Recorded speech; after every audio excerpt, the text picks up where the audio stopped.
Mislim, meni iskreno, ko sem začel, je bil cilj zaslužiti 2000 evrov na mesec, pol je bilo malo več tega.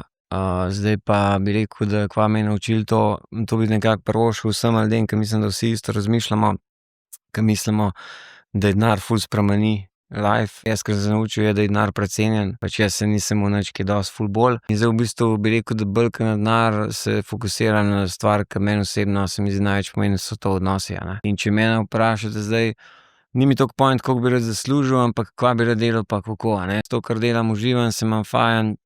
Tako kot je prej rekla Petra, probam imeti čim boljšo ekipo. Saj vem, da je težko dobiti ljudi, ampak tako mene, če vprašaš, se ti splača spendati nekaj več, pa da človek z nasmehom postreže ljudi.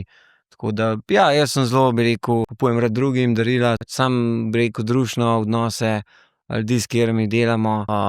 Tudi tako sem ponosen za nazaj, ke nam je šlo dobro, smo pač dali ljudem več. Pa da oni to vejo, pa da cenijo, pa da delamo neke rezultate.